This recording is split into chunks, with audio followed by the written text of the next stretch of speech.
What's up, everybody? Tsunami Mats here, and today I have an Orcust deck profile for you guys. This is the deck that I used to get to Plat 1 in Season 1, and I just have a lot of experience with this deck in real life too. So I actually have 2 regional tops with this deck in the TCG, and when Harp was legal and Engage was at 3, this deck was a whole lot of fun. It was very, very technical, but the boards it set up were very, very crazy. So yeah, that's just some background. Let's get into the deck profile. So for the hand trap lineup, I'm running 3 Max C and 3 Ash Blossom and 3 DD Crow. So for the hand trap lineup, I feel like most decks are just running 3 Max C, 3 Ash Blossom. Ash Blossom stops Max C, and Max C stops people for a turn, and Ash Blossom just hits everything. But DD Crow, it hits most of the meta decks. I would say it hits. It can hit Adamanticators. It can hit Zodiac Eldritch. It can hit Tri-Brigade. It can hit Lyrilusk. It can hit Eldritch. All of those decks it can hit. And it's also a dark monster that's normal summonable. So I think there's very much merit to running that. So it works with the Allure as well and the Grepher. So that's the thought process and why I ran 3 DD Crow. You can also run Meister. I think Meister is also a good call, or Droll, whichever hand trap really. It's also a secret rare. You don't have to spend URs on the on DD Crows. So I just think all around DD Crow is a pretty good choice for this deck. For the Orcust lineup, I'm running 1 Harp, 1 Mekk-Knight Orcust Girsu, 1 Orcust Brass Bombard. So this is just simply to tutor out if, say, you drew your Harp and you want to use your Girsu to bait out a negate. You can just end up sending the Brass Bombard. 2 Symbol and 2 Nightmare. I think 2 Symbol is pretty mandatory. Even if you draw it, it's not that bad. So you can like special summon a Kagari and then normal summon it and make Galatea. And then Nightmare. You really do want to see Nightmare though, so in like a future build I would probably bump this card up to 3. It just works so well when you draw it with Return or Popper Up, which I'll get into later. And 1 World Legacy World 1. So this is the card that helps you recycle from Banished.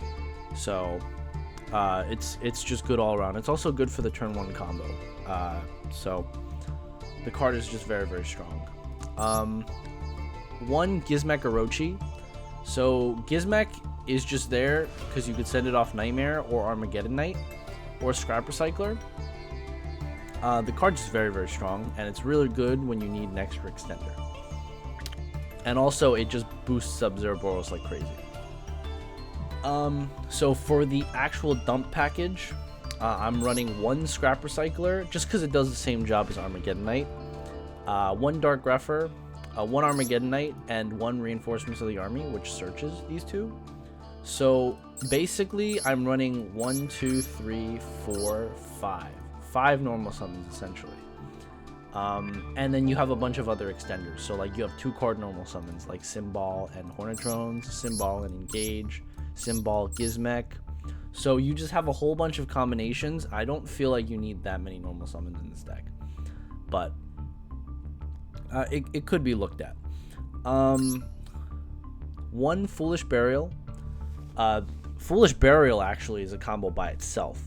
So Foolish Burial can send Harp Horror, which can summon Mekk-Knight Orcust Girsu. So Foolish Burial is very, very broken in this deck. I would run more than 1 if I could. 3 Allure of Darkness. This is just here to fuel your Orcust engine. So there are times where you can actually, like let's say you draw like Allure of Darkness, World 1, and Symbol Skeleton. You can allure the Symbol away, try to get this into the graveyard, and summon it back. So it just makes this live for free.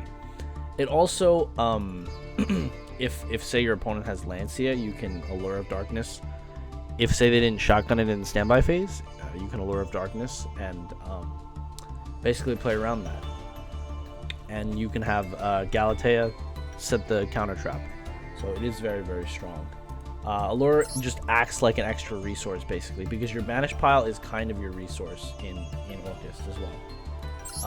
2 Engage. It also fuels your Engage, so it adds extra spells to the graveyard. 2 Engage, 1 Afterburners. Afterburners is just in the deck really to out back row. So you don't want to get hit with the skill drain and not have anything to out it. You could run some more back row removal, maybe like a Harpy's Feather Duster or Twin Twisters or Cosmic Cyclone, but I just didn't feel like I needed it. This was good.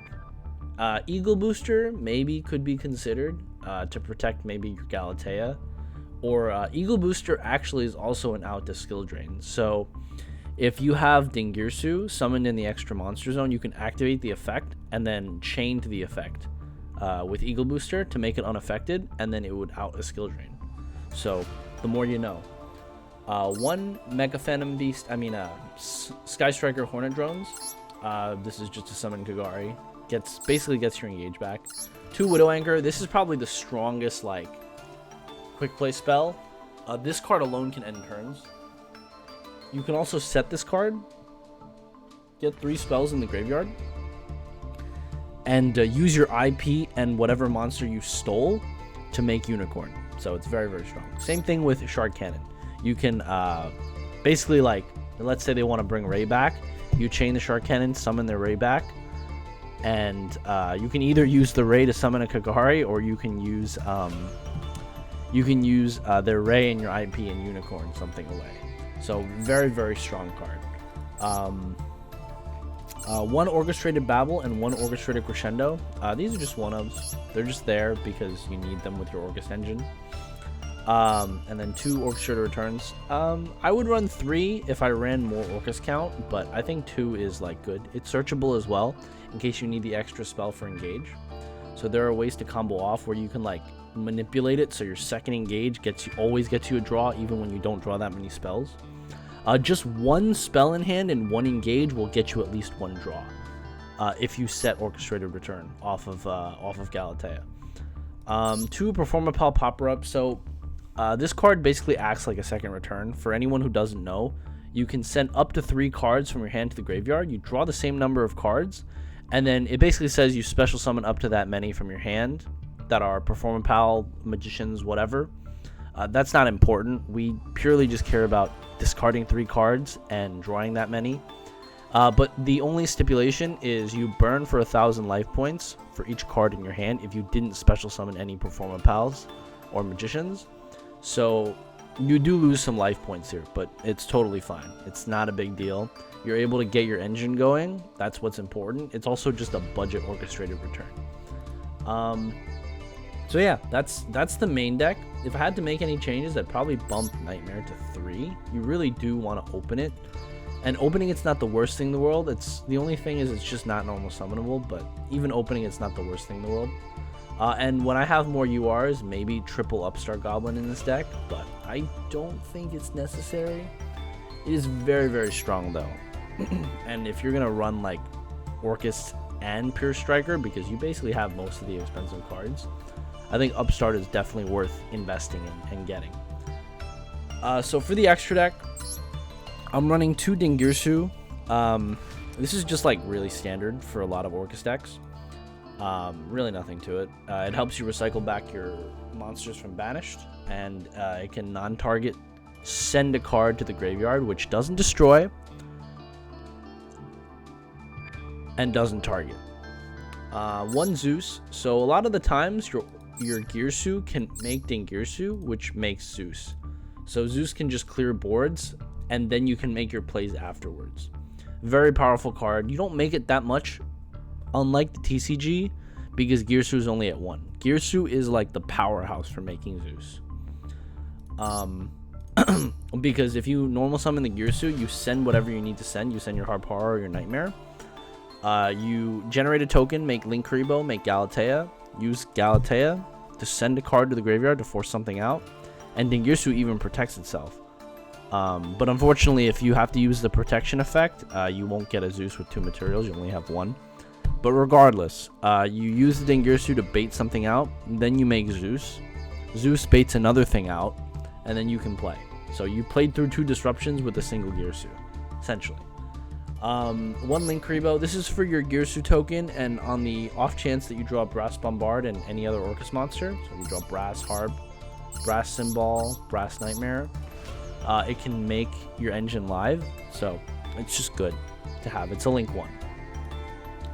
Also, there are niche times against dinosaurs where if they Lost World token you, you can use the effect to tribute the Lost World token and bring back the Link Rebo, and then they won't be able to send anything from their graveyard. They won't be able to send anything from their deck to destroy anything from their deck using the effect of Lost World. One Sky Striker Ace Kagari. This card is just here for the Engage engine. Very powerful card. Set 1 for a reason. You can just add back your Engage using this card. So Shizuku. Not everybody is running Shizuku. A lot of the times you'll find that, like, if say your Engage goes through, you Hornet Drones, get Kagari, add Engage back, don't activate the Engage. Now you normal summon your Armageddonite, and you see if they Ash this or not. If they do not Ash this, then you just go about your plays as normal. If they Ash your Armageddonite and you don't have any extenders in your hand, what you do is you just make Shizuku and you add 2 Engages back, and hopefully if you didn't have any extenders in your hand, like other Orcust monsters, along with a way to get them to the graveyard, you have a handful of hand traps. So that means that you have a Shizuku, an Armageddonite, an Engage in your hand. On end phase, you're going to have a second Engage in your hand. And then you still have 3 other cards. So it's very, very strong. That's the reason why I'm running Shizuku. One Nightmare Phoenix forces out the back row. One Galatea, would run 3 if I could. Sets a card from the graveyard, basically your engine piece.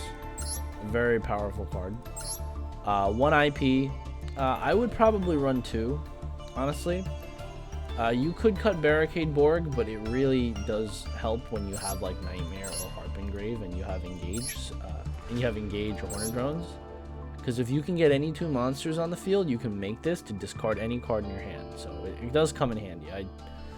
It's considerable to cut. And Trispana is also a consideration to add in here, because sometimes you can't always get into Zeraboros.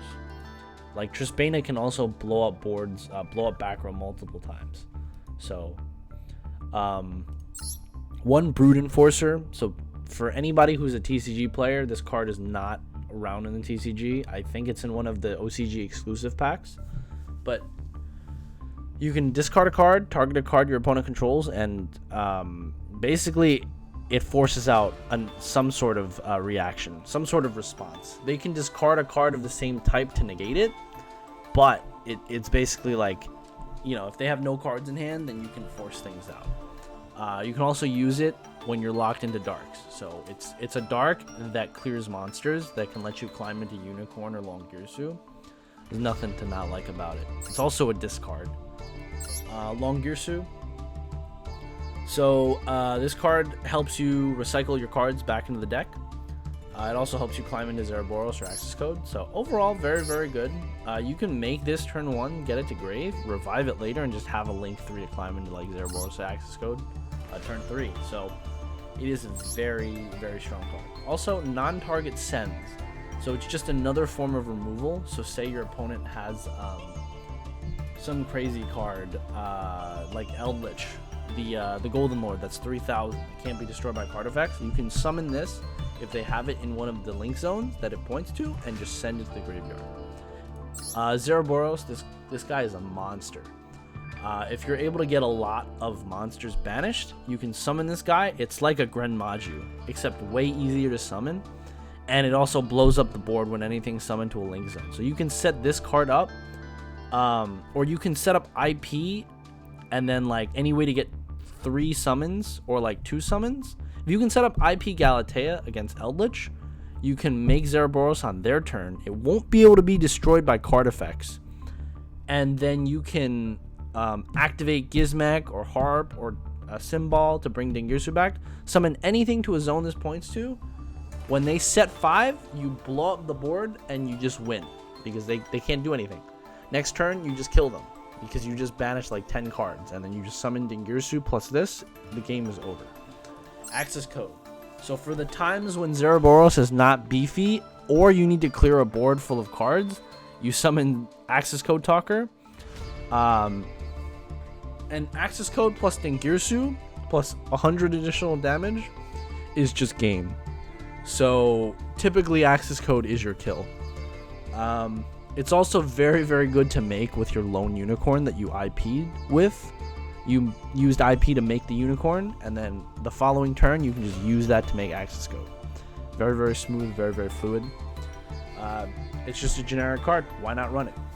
Some considerations for this deck. Again, I would probably consider Nightmare to 3, and also Upstart Goblin at 3. But currently I do not have Upstart Goblins. But I got to Plat 1 with this list. I think it's pretty solid. I would also consider running Trisbana in the extra deck, but I don't think it's necessary, and the extra deck is a little bit tight. I think Zeraboros is completely fine. I really haven't had that many games where like I desperately needed Trisbana where I just couldn't make Zeraboros, but it does make it easier to blow up your opponent's board. So those are just the considerations: a Nightmare, 3 Upstart Goblins, and Trisbana. I would consider. I've seen people run Into the Void. That's not something that I would play in the deck. You don't want to discard your whole hand with this deck. You want to have Max C or Ash or DD Crow in your hand. So yeah, that is the deck list I used to get to Plat 1 in Season 1. I hope you guys enjoyed the video, and see you guys soon.